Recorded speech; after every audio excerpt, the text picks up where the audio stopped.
Упоритото магаре. В едно село решили да построят нов храм. Местният управник събрал хората и им казал: след 2 месеца нашият владетел ще мине от тук, така че храмът до тогава трябва да е готов. Хващайте се на работа още от утре, а аз ще се погрижа всички да бъдете щедро възнаградени. Мястото за новия храм било посочено от най-възрастния жител на селото, който знаел от своя дядо, че преди много години там е имал древен храм, унищожен от вражески войски. На избраното място обаче имал кладенец, така че за да започна строителството, най-напред трябвало да го засипят с пръст. Събрали се селяните и започнали работа, но още първия ден ги сполетяла беда.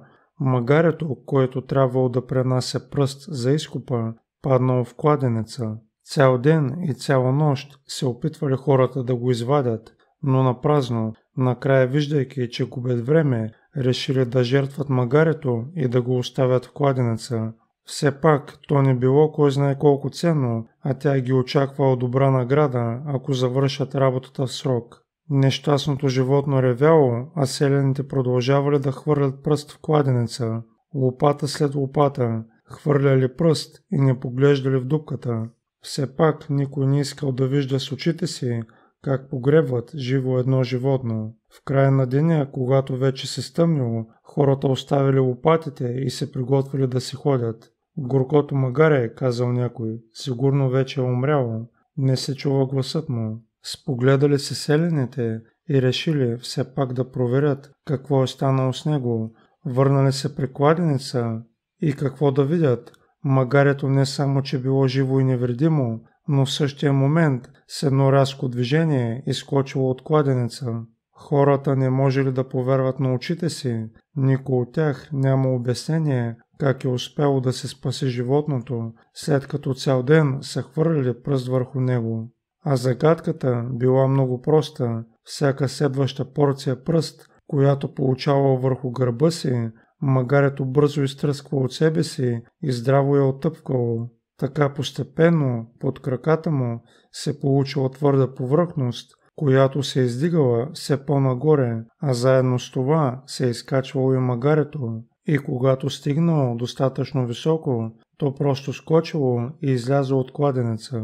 Понякога се озоваваме в безнадежна ситуация, хванати сме в капан, притиснати сме от обстоятелствата, получаваме нови и нови удари и не виждаме изход, но изход винаги има и много често той е пред очите ни, или разрешението на проблема се намира в самия проблем, както пръста, която засипва животното, му помага да се измъкне.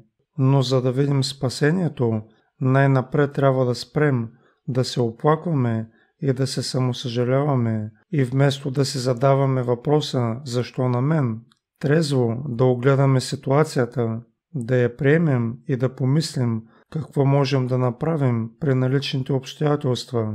Например, да се опитаме да намерим в злото нещо добро или самите ние да го превърнем в такова. Най-лошото, което можем да направим, когато ни сполети беда, е да стоим безроботно, да проклинаме съдбата и да чакаме пълното си поражение.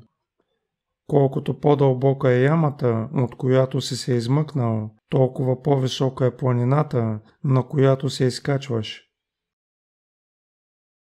Благодаря за гледането. Ако ви харесват видеоклиповете ми, моля абонирайте се, харесайте и натиснете звънеца за известия, за да получавате известия, когато кача нов видеоклип. Благодаря за подкрепата.